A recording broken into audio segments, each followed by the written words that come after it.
at what point do we go live? What, are we live now? Oh, good. Good thing I picked my words so carefully, wasn't it? Good morning, and welcome to the Personnel Committee meeting on the 28th of November 2022. I'm your chair, Councillor Ian Thomas. I'd also like to welcome anyone watching us live, broadcast or recording on the East Devon District Council YouTube channel. We'll now start the meeting with a roll call of committee members here present. Over to you. Councillor Thomas. Present. Councillor Allen and Armstrong have given their apologies. Councillor Arnott. Present. Thank you. Councillor Bickley has given her apologies. Councillor Blakey. Present. Councillor Cahill, I can't see. Councillor Brewster-Saran.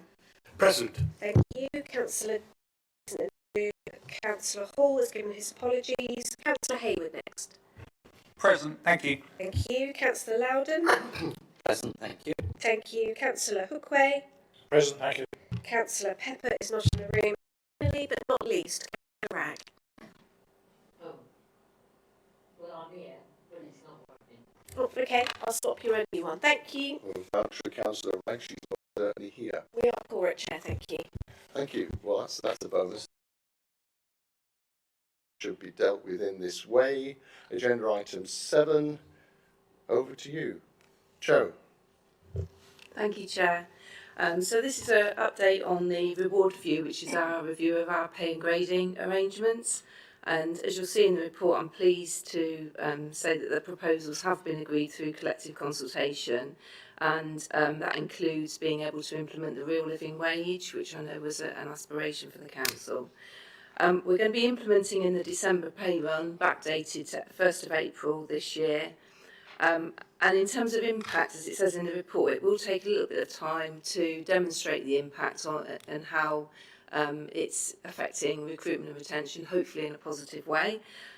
We are we're hopeful that it will reduce the number of market supplements we've got. You'll see in the report that I've put in it's paragraph 3.3, so that we think the market supplements would reduce from 39 currently to around between 4 and 15. I think actually it will be between about 4 and 7 or 8 because of the work that we're doing at the moment with the very small number of staff who were impacted, i.e. their current pay is slightly higher than the new pay under the new pay and grading structure.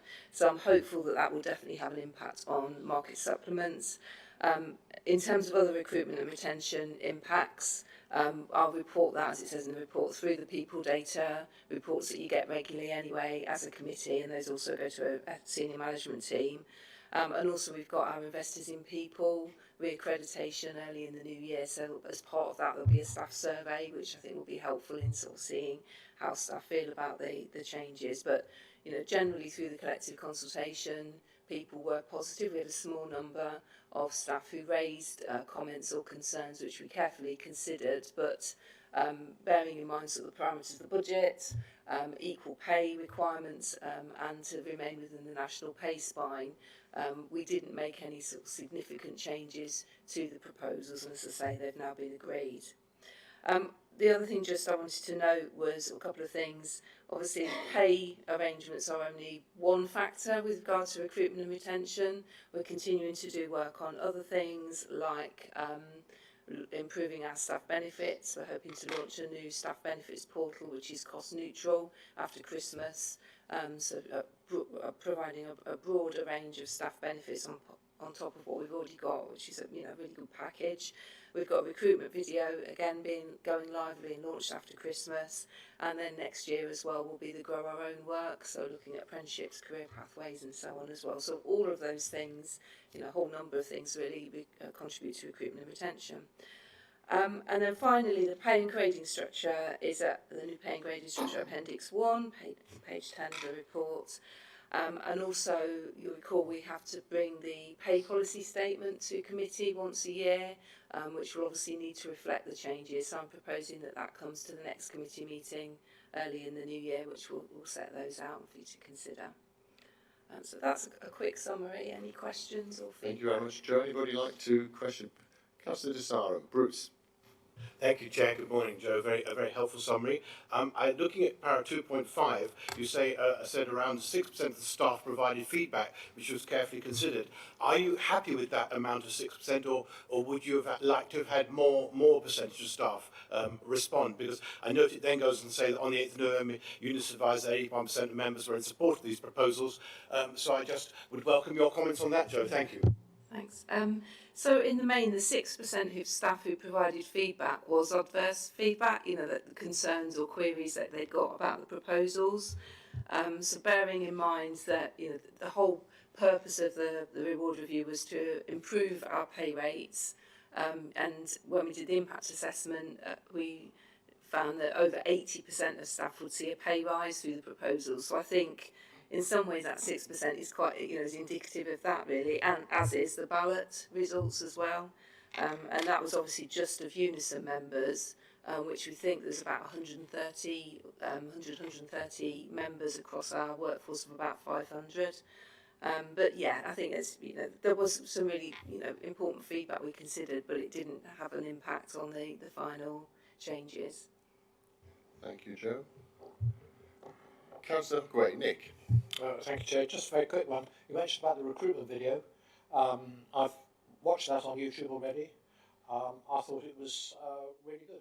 I didn't recognise everybody on there. I recognised one or two officers. I thought it was positive. And well done. Thank you. So yeah, it is on YouTube if you want to have a sneak peek, but with obviously lots going on before Christmas with the local plan and so on, we thought actually we'd do the official launch after Christmas, but yeah, it is on our website and on YouTube, so thank you. Councillor Loudon, John. Thank you, Chair. First of all, I'll pick up a point that Councillor Sarum made. Seems to me, in response to the questions that you were putting, Bruce, that having 6% feedback from staff is positive. I mean, I would say that's low, and that demonstrates to me some comfort amongst the majority of the workforce, in exactly the same way that a trade union consultation ballot giving 81% support, whatever percentage of the workforce they are, again, should give us some degree of comfort. But having said that, clearly we have to recognise that with any changes such as this, there are going to be people who come out ahead and those who aren't quite as happy. And we have to, as the report talks about, take steps to ensure that we particularly look at those who have ended up not being as ahead of the game as their peers. Turning to the report itself, first of all, congratulations to Joe and colleagues for getting this over the line. I've listened over the last couple of years to some of my colleagues in the council and their thoughts about what we need to do to make ourselves competitive in the reward market. And I think Joe will attest, and I think the work that Joe has reported to us on a number of occasions will attest to the fact it is not straightforward to change the pay and reward arrangements in any organisation. And I think to have got us to this point relatively easily, and I say that in a positive way, without too much fallout, I think is to be absolutely commended. This does, I hope, certainly in the short term at least, put us ahead of the local game within the sector that we're trying to recruit and retain in, because I think we are leading the field in doing this, and that's really, really important. So again, I commend Joe and Mark and everybody in the foresight in getting us to this point. But as Joe and the report said, we now need to let this bed down. It's going to take a little while to see quite what this does for us. Hopefully it's all positive, but we just need to recognise again that these things don't happen overnight. And I'm really pleased at the point Joe made about us having achieved being able to include the real living wage. I think that's a real positive thing for us to do. Just turning, if I may, briefly then, Chair, to recruitment. We know there is no organisation in this country that is sitting there going, do you know what, it's dead easy at the moment to recruit and retain staff. It's everywhere. And we're not immune to that. So I welcome the initiatives that Joe's talked about. I hope that this reward review will help to play its part in all of that. But it's not just recruitment, is it? It's the retention aspect as well, because we need to keep those that we already have, those staff we already have, and we need to be able to recruit and immediately retain the new recruits that we get. So I do commend this report and its recommendations to committee, and just say finally, sometimes these recruitment videos that we see out there can be a bit cheesy, a bit. You look at them and you go, really? But no, I think we've got the balance right on what I've seen. So again, congratulations. Thank you, Chair. Thank you very much, John. Briefly, I won't repeat what John said, but I'd like to echo his thanks and congratulations to Joe, all the colleagues involved in this. And in fact, I wouldn't normally do this to fellow councillors, but for John Loudon as well, Councillor Loudon, whose previous life has been enormously valuable in certainly helping me understand some of this, because I didn't see it from quite the same dimension. But so we could both help Joe and the colleagues take this report forward. So all we have to do then is, I believe, note this and, as per the agenda papers, note the revised pay and grading structure and the next steps and the method to be used to evaluate impact. I'll move it from the chair. All those in favour, please. Well, I'm pleased to see that's not only quorum but unanimous, and I think that again should reassure our officer colleagues. Moving on from that item then to agenda item 8, which is monitoring officer recruitment. Trevor, you want to lead on this, Mark? Thank you. So, as you now all know, has handed in his notice. He leaves us at the end of January next year. One of the more interesting aspects, probably from your point of view, in terms of recruiting the monitoring officer role, is that it's a member appointment as opposed to an officer appointment. So this report sets out the procedure that we're adopting with regard to that, but particularly the fact that we will need to convene the interviewing subcommittee in due course to ensure that there's a full member involvement and, in fact, full member sign-off decision that is ultimately reached, because it then has to go on to a council for approval. So happy to answer any questions you may have with regard to the selection process, which we've set out in section 3.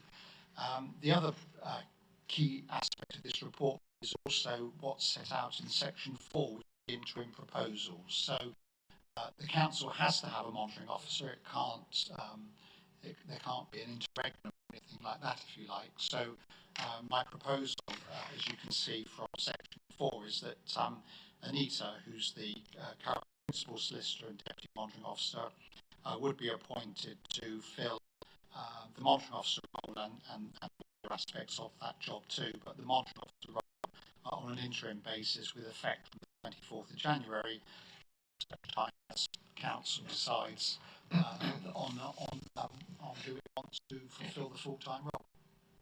So happy to answer any questions. Thank you very much. Anybody indicating wish for a question? Councillor Paul. Yeah, just out of interest, Mark, at what point do members become involved?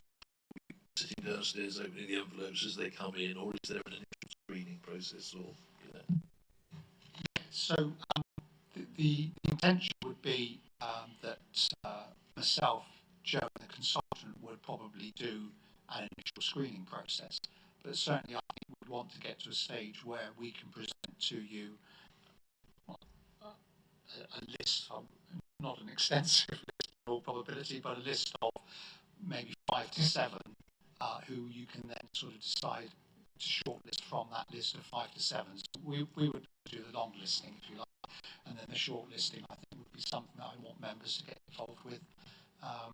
And then I think the balancing act, again, you'll get a further paper and we'll give advice about that. But for me, I think the balancing act is actually how many you do shortlist. I mean, for this level of role, I tend to prefer, like say, 3 for argument's sake, rather than the traditional 5, only because I like the interview process to be really thorough.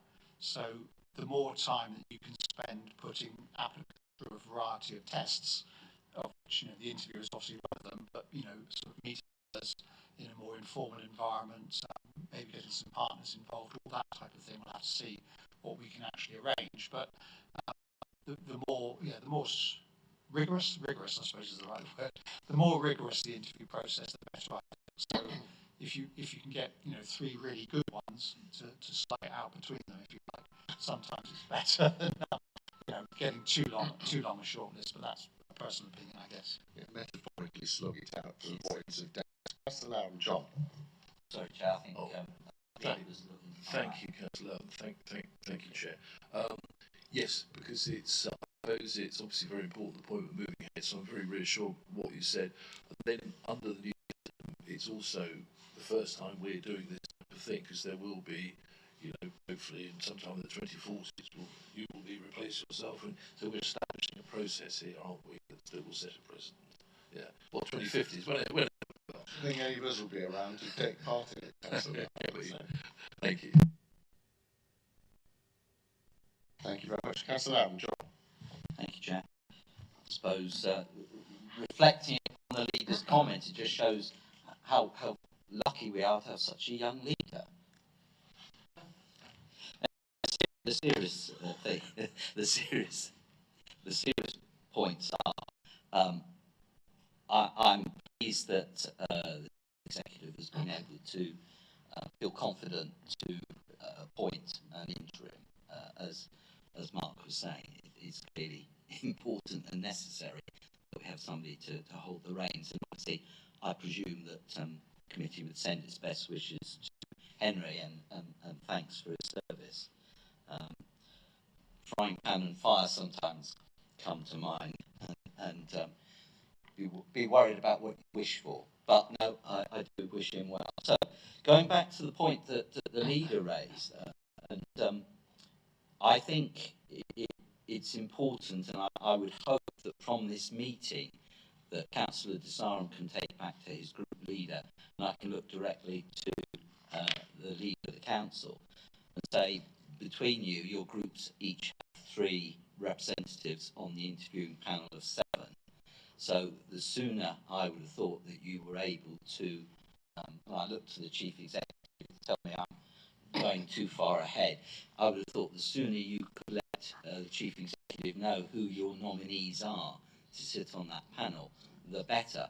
In part because I would hope that we could bring back some preparatory work, because we need to make sure that those 7 people who are interviewing have got some idea, frankly, of how to conduct an interview. So there's the other one, I look to the chair because it's an independent. So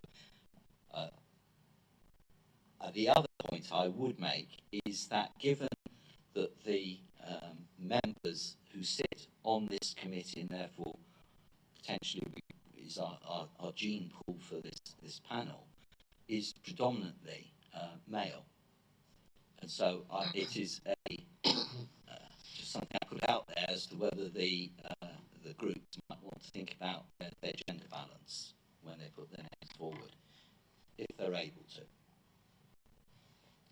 No, thank you very much. That's very helpful. Councillor Blakey. Thank you, Chair. One quick question, if I may. Under 3.1, it's noted that the agencies are suggesting that the recruitment actually is going to be rather difficult. I presume that by now we've had a report to say how far they've got. Do we have a useful number of candidates that we believe are coming forward, or is it a struggle? We haven't got that far yet. So there is a meeting this afternoon of myself, Joe, and the recruitment consultant to agree the draft of the advert, agree the draft of the candidate packs. We haven't got to that stage yet of preparing a list of anyone. No one's applying, if you like. Anecdotally, I think the consultant is probably right. The consultants we've used, the consultants we're using were used by Wiltshire with their recruitment of a monitoring officer, Cornwall with their recruitment of a monitoring officer, there is a sense of the market isn't flush with suitable, qualified people. I mean, it's the classic conundrum of a lot of the professions in local government, really, isn't it? You get to a certain stage where, arguably, the attraction of being in the private sector is greater. So a lot of really good, capable people, get to a certain stage of their career in local government and then move on to the private sector. So we always lose someone that way. But we'll have to wait. We'll have to wait and see, really. And the only other thing, is concern is, of course, the declining appeal of working for a district council, if you like, in terms of the unitary debate. So you could argue that may have a bit of a self-limiting impact on people wanting to apply, but time will tell. I mean, we've got a good story to tell in terms of all the work that this council does and the quality of East Devon as a location. So we'll certainly get applicants. I know we'll get applicants. It's quality as ever. Thank you very much. Councillor Hayward. Paul. Thank you, Chair. As to 3.1, I can attest I attended a conference recently where the key speaker set out the challenges to our sector and said it was the most dire situation he's come across in 20 odd years. So it will be a challenge. The question really is, in terms of the agency we're using, and given the significance of this role, are we intending to use any element of psychometric testing for this role, and will the results of that be available to the interviewing subcommittee to assess? Do you think so? So I think the answer is yes and yes. So obviously it'll all be confidential. So I don't want it appearing on a blog near you type thing.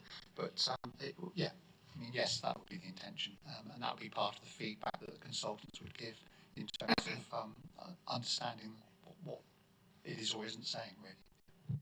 Councillor Hookway. Nick. Oh, thank you, Chair. 2 points, really. Firstly, really on from what Chief Executive was saying, I think it's really important that we understand that we must appoint the right person, not just anybody, just because there's a limited field. If we don't have a good field of candidates, then we don't appoint. That's the message I picked up. And the other thing, which I would refer back to Councillor Loudon about the interview panel committee, I take his point that there should be gender balance, but from my previous experience, if it's not possible to get a balanced interview committee because people simply can't make it, they've got other commitments and such in the day, then one of the ways of getting around this is to have an interview committee of whoever's available, and at a certain point the interview process is a much broader process than just an interview. So during a day in which you're interviewing candidates, the candidates meet other officers and other councillors to see how they interact with these people, because the monitoring officer's job is about working with people and resolving issues between people. They may be brilliant in an interview, but they may not come across as someone that you might want to work with, or people may have reservations about them that they pick up within a very quick period of time of social interaction. So I'm arguing really for a pragmatic approach. It would be great to have a properly balanced committee, politically and gender-wise, but if we can't, then let's just be as flexible as possible and have a situation where the candidates can mingle and we get feedback from other members of staff. Thank you, Chair. Thank you, Mark. Would you like to comment on that? So yes, to reassure you that is the intention. The interview arguably is the icing on the cake in terms of how you build up a picture of whether someone is potentially the right candidate for the role. I mean, we haven't talked through the detail, but I mean, this is just remembering things from history. There's always death by dinner. So, do the interview panel wants to do death by dinner with a candidate? And I can certainly recall, being interviewed by a whole council once upon a time. So that was an event, I can assure you. Yeah. Councillor Arnott, Paul. Thank you, Chair.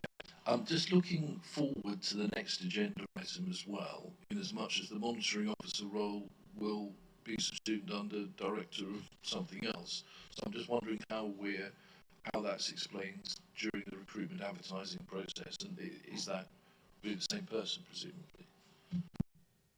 Yeah, I mean, I know colloquially we referring to the monitoring officer, but fundamentally the interim proposals would mean Anita taking on the whole job, and we'll have to do a bit backfilling for Anita's role, and we're recruiting to the whole job, and that will be a key part of understanding that it is just one aspect of the role.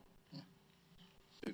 If we were to advertise, we'd be advertising for the new, subject to how it goes at the next agenda item and council's approval, we'd be advertising for the new job title. Thank you. Councillor Loudon, were you indicating? No, Chair. Thank you. No? Okay. Just very briefly, if there's nobody else to speak, well, firstly, to reiterate, I think particularly the point that Councillor Loudon made about to Councillor de Sarum and Councillor Arnott. It's particularly important, I think, in this that we do have a recruitment panel that is experienced in all aspects of recruitment in a commercial level, ideally, as well as in a public sector environment. So it's not necessarily, in some respects, that could be argued to counter a diversity issue. And I recognise that, and I don't mean diversity in terms of just of gender, and diversity in terms of ability, in terms of preference, in terms of background. In that obviously any recruit to any of our positions has to deal with an eclectic bunch of members, which I think is probably a fair way of putting it without being pejorative. Is that right? So anyway, if you could bear that in mind when in selecting your three members for each of this panel, it's been suggested as a independent, non-aligned chair of council that it's appropriate that I take on the chair role of this. So I don't know whether that's something as general favour or not. I'm not precious either way, but if there's an indication that the committee's happy with that, then we can push that forward. Councillor Arnott, would you? Chair, yeah, I would ask you, are you therefore the seventh man, so to speak, in the that was what was envisaged, yes. Yes. Well, from my personal point of view, I suppose the group would be a delight. Okay, thank you very much for that. I'm taking a few nods that aren't recorded on the camera facing this way. Is that a proposal from the chair? Proposal from the chair that the chair takes it on. I don't know. Is it? No, I just think it's important that we get this set out as to what the objectives of this body are going to be.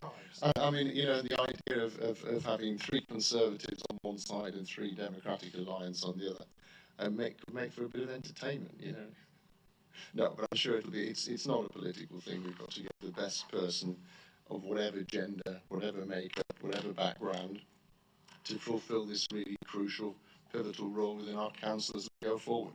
It's important we get it right. So thank you anyway. In that context, what my normal view would be, and take it as a note here. Councillor de Sarum, Bruce. Thank you, Chair. Yes, I think this is very positive, this review, and I wondered whether we could find out how effective this policy has been with regard to other councils which may have followed these steps. I particularly note the new procedures on point C and point F, and I'd welcome guidance or clarification as to how it's worked out with looking at regard to other councils, and to see how best we can implement this. Thank you ever so much.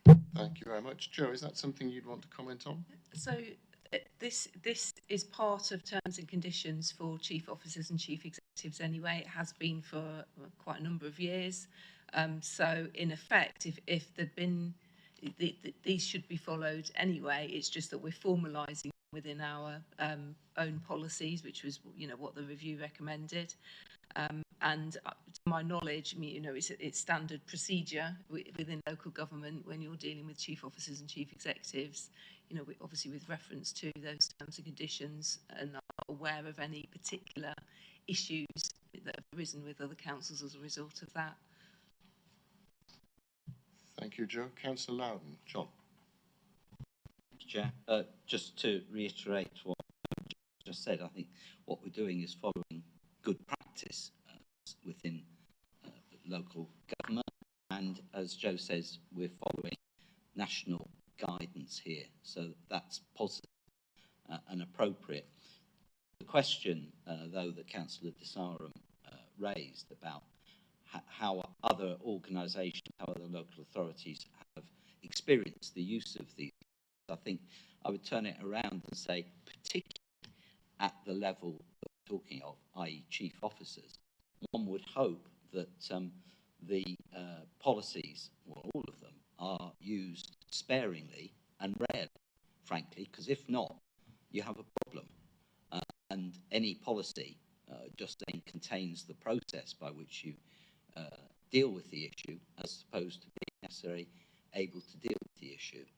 So I think this is something that you have there, as the insurance policy on your house is there. You hope that you never have to dust it off and you're annoyed at the end of the year when you paid the premium. Thank you very much for that explanation, John. Concur. Councillor De Sarum, you comfortable? You're nodding. You comfortable with the response? Yeah, most in line. Thank you so much, Chair. Thank you very much. In the absence of any other indicated speakers, I'll move the recommendation from the Chair. The committee approve changes to the HR policies and procedures as set out in this report. Recommend to Council consequential amendments throughout the Constitution as set out in this report. All those in favour, please. Unanimous. Thank you very much. People data report. Ooh, I'll put the microphone on as well, and we'll move on to item 10, the people data report. Joe, thank you again. Thank you. So this is a regular report to committee on key workforce data, and you can see that it's up to the end of October this year.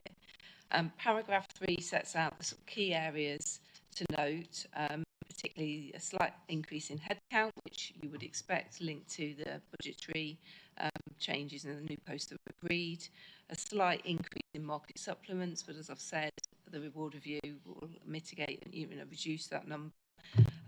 We're still seeing high levels of vacancies, albeit slightly reduced in previous months, and turnover that is remaining higher than in previous years. And we've talked about that at various committee meetings, the reasons for that, and hopefully, again, as I said earlier, the reward review will help with that. Particular area of concern is sickness absence, which remains high and certainly, above our target as a council of 8.5 days. That's a combination of things. It says in the report, COVID absence has increased again, unfortunately, since the summer, but also we're seeing increased incidences of mental health concerns with staff, particularly personal stress, anxiety and depression. And we are taking lots of steps. We've already got a really good Happy Healthy Here staff wellbeing offer with lots of training and support for staff, but we are taking additional steps on top of that, as it says in the report, linked to being able to utilise some of the public health monies to support our workforce. So that's certainly an area of focus for me going into the new year as well, that we continue to make sure we robustly manage absence. It's an ongoing challenge for us. Thank you very much, Joe. Any questions? Councillor De Sarum. Bruce. Thank you, Chair. An excellent report. And I would like to ask whether this committee would support the idea that we would have an aspiration to achieve the 93.84 days to recruitment in para 3.3. It says the average time to fill vacancies at 93.84 days, which has increased since May. And I maybe would hope that this committee, says general benchmark data is 100 days, and maybe I would hope that this committee would be willing to share thoughts that, where possible, the council will aim to try with its various agencies and business partners to bring it down to 93.84, thus being well ahead. Obviously, I appreciate you can't say when people are going to be hired, Joe, but I think if we were to set some kind of benchmark type figure to aspire to, then we'd be below the 100. Obviously, the 100 is the average time. So I think if we want to be, you know, a top council that way, we should go with as good a figure as you can get, Joe. That's really what I'm looking at. Thank you. Joe. Yeah, and yeah, we'll continue. That's why it forms one of the key sort of data aspects in this report, that we keep it around those days, because it, as you mentioned, it does include notice periods as well, which is obviously out of our hands. But yeah, recruiting to post in as quickly, timely a manner as possible remains a priority for us. Thank you very much. Any more questions or queries? Councillor Lowen? Thank you, Chair.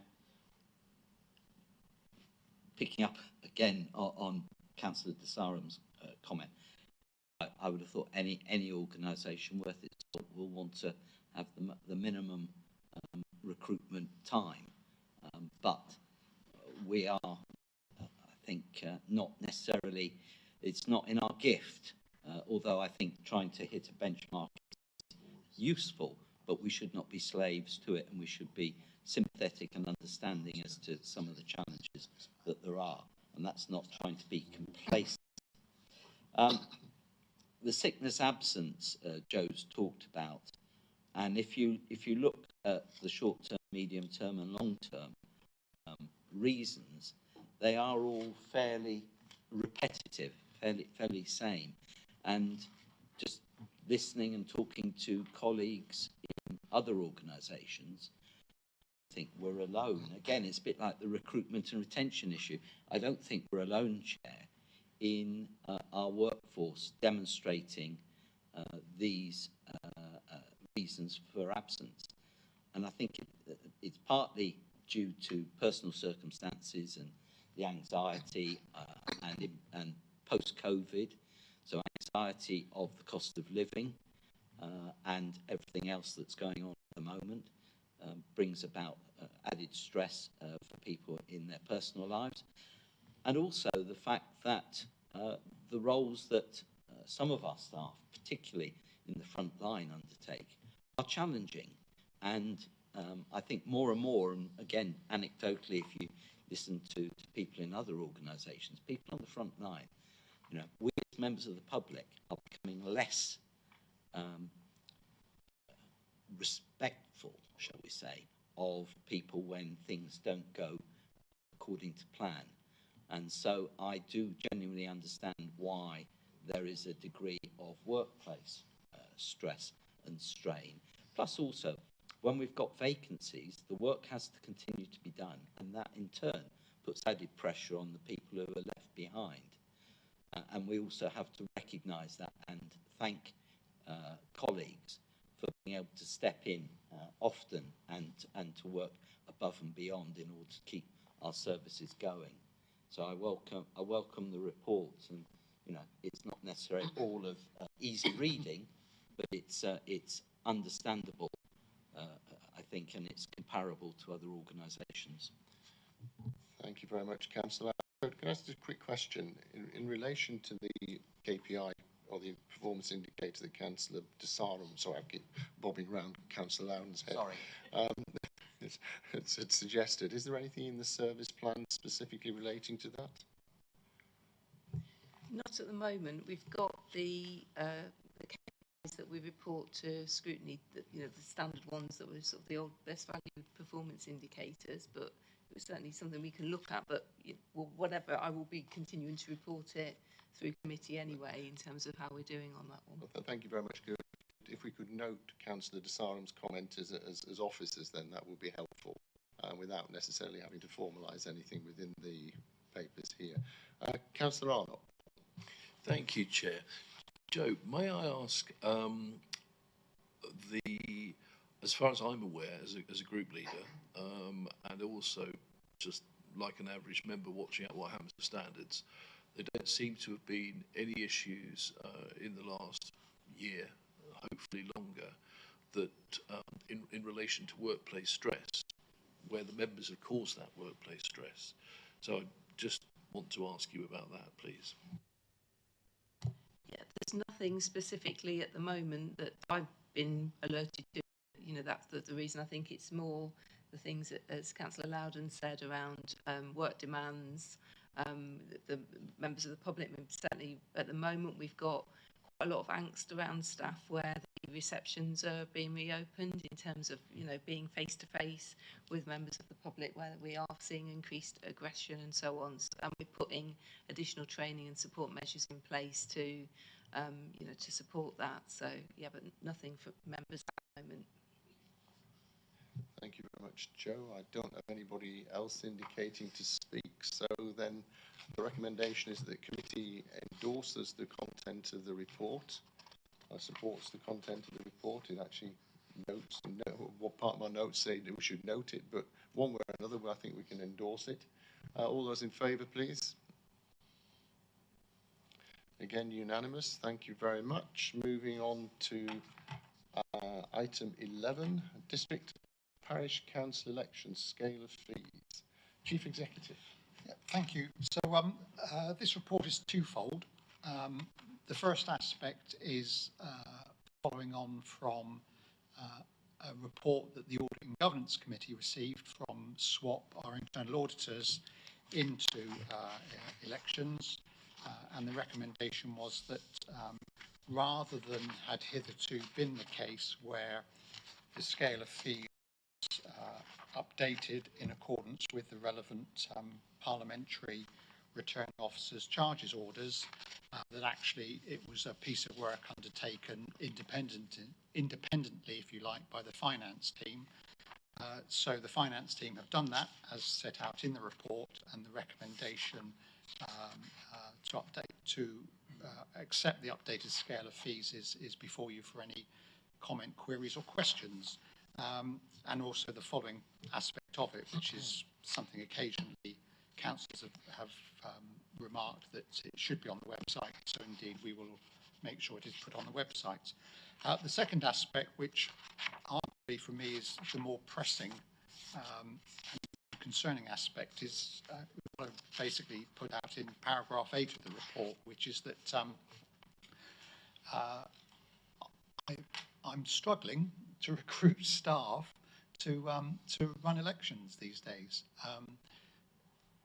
And I don't want to sound too old, but time was, I think there was a sense of excitement about elections and, you know, being a presiding officer, being a poll clerk, and feeling that, you know, you're participating in a celebration of democracy, as it were, around running elections.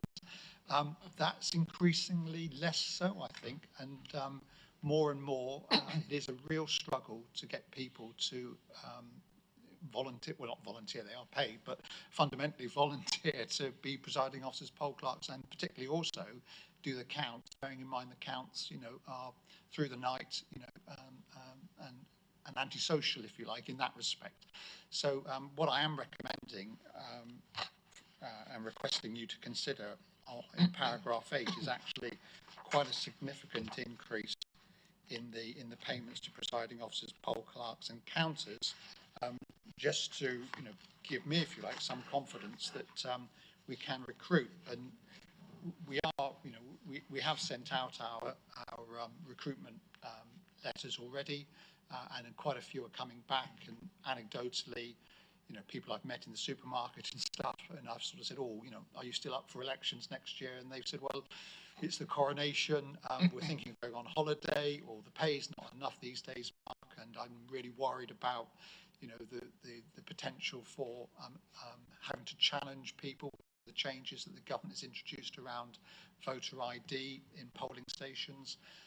So really, I want to be able to say quite early on in the process to people that, well, you know, the pay is much more attractive than it currently is fundamentally. So I would like your consideration, please, with regard to those items that I've included in paragraph 8 fundamentally.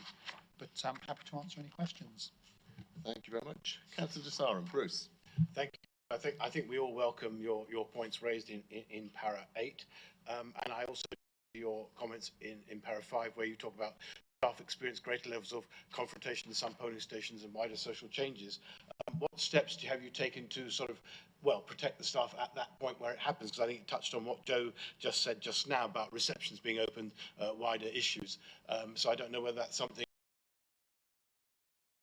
Perhaps those who turn up to the polling station, potentially, if they're challenged by the presiding officer, may react in a different way to what others might do, really. So it's difficult, really, Bruce. Thank you very much. Councillor Hayward. Paul. Thank you, Chair. Thank you, Mark, for the report. I wholeheartedly applaud and recommend item 8 when you consider that the staff there are doing, and you yourself, you're doing 17, 18, 19-hour days on that day. So actually, the hourly rate isn't particularly a lot. It seems a lot, but it isn't really.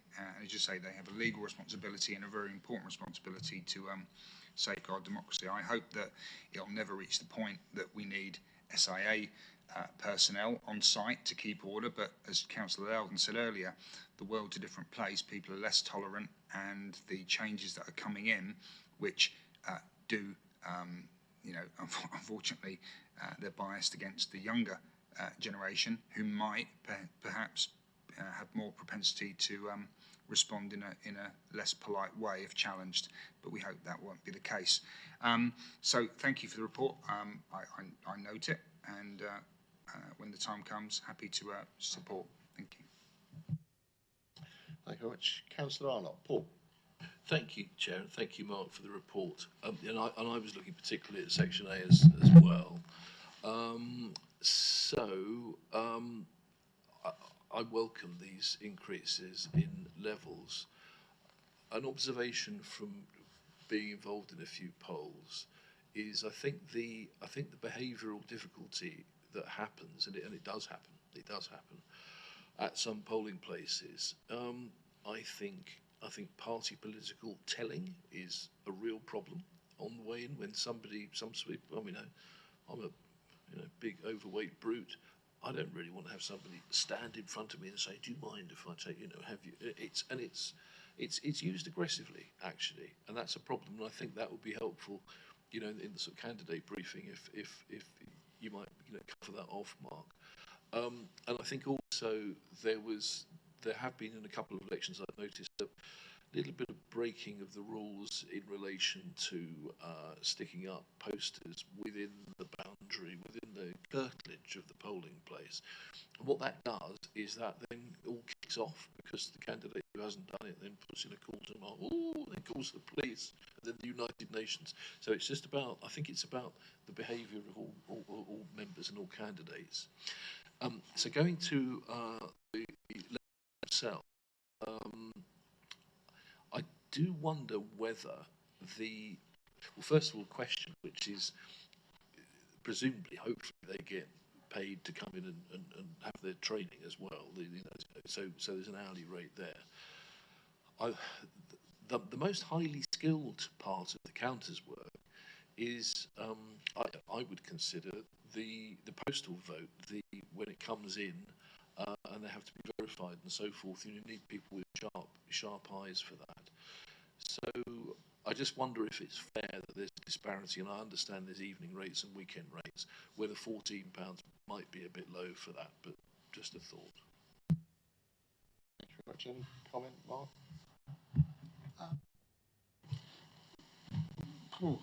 Well, I'd certainly endorse your comments around tellers. These days the training that is provided is online, and there's an emphasis on that. And I'm very clear to presiding officers that tellers have no right whatsoever to be in the polling station, and they shouldn't obstruct entrance to the polling station. So they're certainly informed about that. Arguably, it's an excess of enthusiasm perhaps on the part of the teller sometimes, and when it's mentioned, we get sort of compliance. But I do take your point.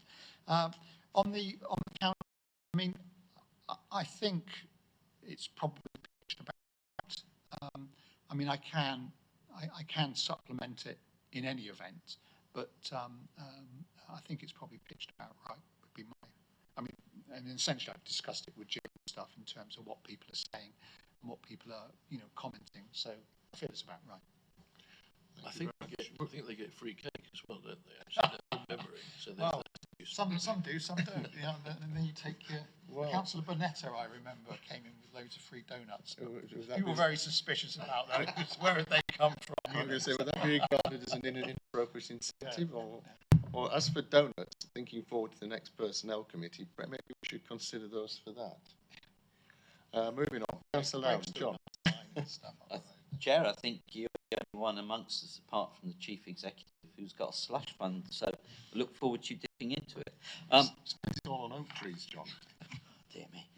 Well, my question to Mark is in relation to Section 5, about the challenges of recruiting people to, particularly in the polling stations. And I'm just wondering what would happen if you got to the point, for example, you didn't have enough people to staff polling stations in the district. Would you then have to start thinking about rationalising which ones you open? It's a serious point, but it's equally one that's you know, I presume you can't deal with until you get there. Or do you have a sort of sliding scale of those of us who will have our polling stations left open or closed? Yeah, so there are a range of interventions, including, for example, if some staff say, well, I'd like to do it, but I can only do a certain number of hours, where you can, you know, have them in for the hours that they can do and find someone else to do the other hours. So that's one thing that's used. I've certainly had to open up polling stations in the past where, you know, the presiding officers crashed on the way to the polling station, gone, you know, and taken the ballot box out of the ambulance. Thank you very much, I'm having that, you know, and rushed off to open up the polling station on time. So there's a range of interventions, and but you know, and I'm not trying to over dramatise this, but you know, one change has been that people would normally commit to doing it and then would do it. What we've found is that people commit to doing it and then sort of 2 days before, 1 day before, say, I'm sorry, my circumstances have changed, I cannot do it.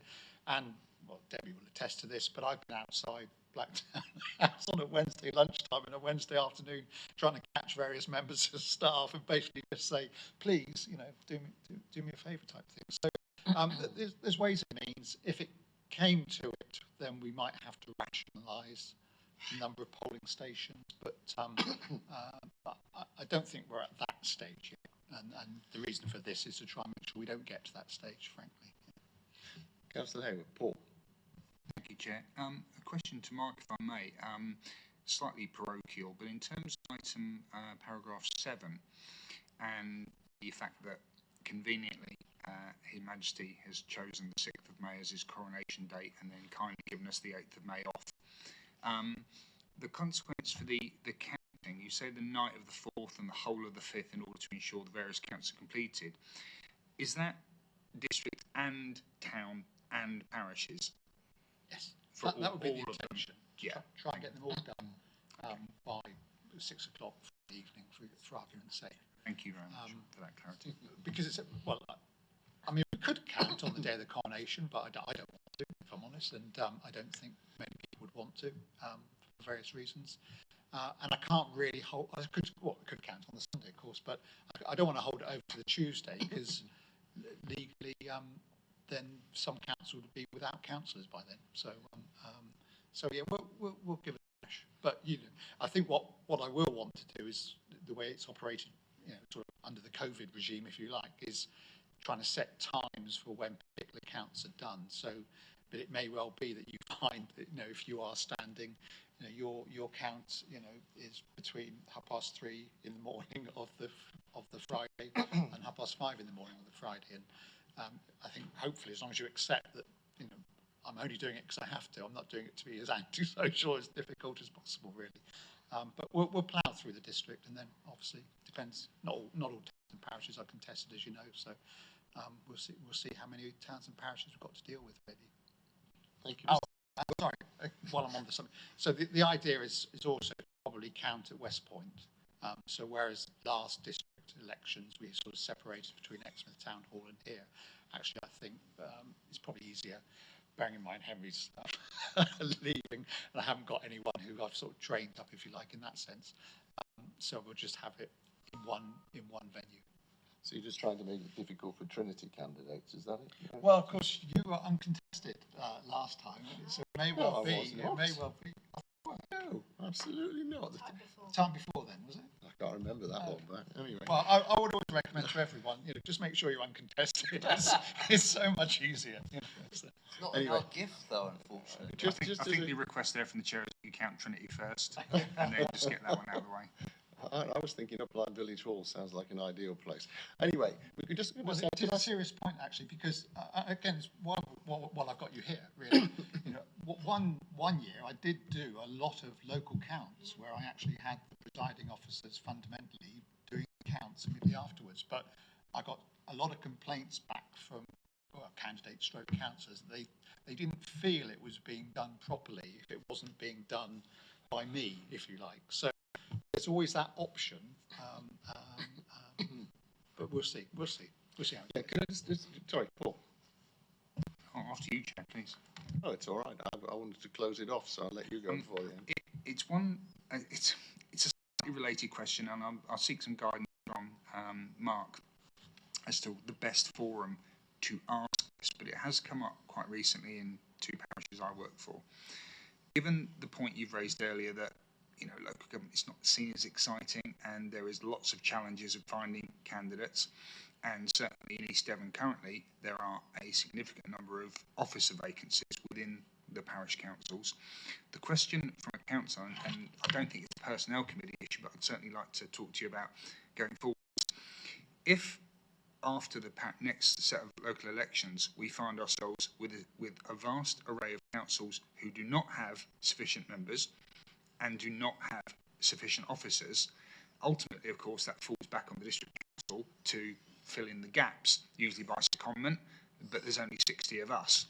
And I just wondering perhaps if you and I could have a conversation at some later point about the implications of that for local democracy, because it is starting to cause some chatter locally, certainly in the east of the district. Thank you.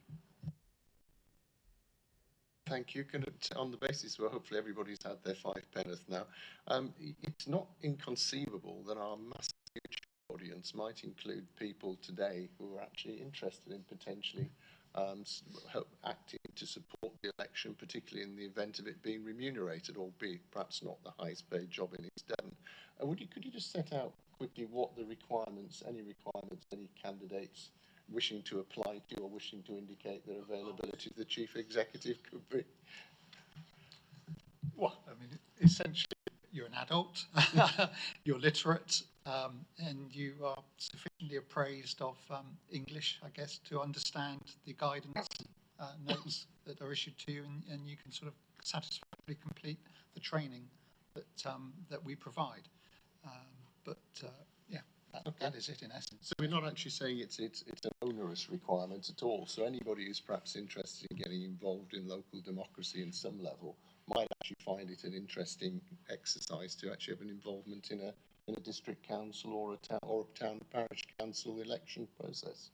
Yeah, I mean, if I turn it around the other way,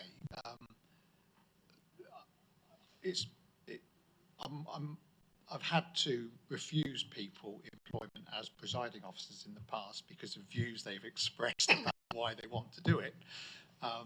One lady was fascinating. Why do you want to do it? Well, I want to make sure that so and so is elected. And I said, well, I'm certainly not putting you on the polling station then. So and so is standing. So we had to have a parting of the ways with regard to that. And some, who sort of take a perhaps over officious approach and attitude to the regulations. I mean, the issue is you want to get people out to vote, and you want to make the voting experience the most pleasant experience it can be. I always go back to the first time I ever voted, which was a Cornwall County Council election in Liskeard, and I remember walking out thinking, why did I bother? Because there was no engagement, no communication. I sort of walked down this long, dimly lit corridor, went into a room, and someone just said, here. And anyway, it was a very, very depressing experience. So part of the thing has been that, you know, you want to good experience for the voter, because not enough voters as things stand anyway. Really. Oh, well, that's Cornwall for you. I'm sure it's not like that anywhere in East Devon. Councillor Loudon, John. Slightly flippant, Chair, but in your promotion through the YouTube channel of trying to recruit to these roles, I would just say, I think you were slightly disparaging, if I may say, that the counter's day rate is the equivalent of about 29,000 a year, and the counter's evening rate is the equivalent of about 45,000 a year. So certainly I would suggest that they are good rates of pay. Don't start doing that. Where on the pay grade structure we've just actually put in there, because I think you might have some interesting comparisons from other officers. Somebody counting could actually earn £40,000 a year. Councillor Blake, are you applying? Don't think I'm allowed to, am I? Which actually brings me to my question: is are there certain relationships that people may have that prevent them from actually becoming counters or clerks or officers? I'm thinking particularly about those who are closely related to candidates. Yeah, so we'd ask the question, and then depending on how desperate we are, we would take a view on you know, because it's always possible to assign someone to a different you know, count, if you like, from one where they may be personally interested, for example. But we'd ask the question. You're not selling this quite as well as I'd hoped here, Mark. You know, it sounds to me like it's a great way of spending a day. Yeah. Anyway, has anybody else, anything else to add to that? No? Good. Okay. Then recommendation on page 79 is that the updated scale of fees be recommended for approval and subsequently published on the council's website. And additionally, that we recommend to council an enhanced level of payment to presiding officers, poll clerks, and and count staff. All those in favour, please. Thank you very much. Well, we've had a unanimous day of unanimous votes, which is sort of consensus. It's lovely to see. This brings our meeting to an end, and I'd like to thank everyone taking part, including those members of the public watching online. Thank particularly those members of the public who are considering now putting their names forward for the election process next May. If you could be in contact with the Chief Executive's Department at East Devon, I'm sure he'd be pleased to talk to you. Thank you very much, and goodbye.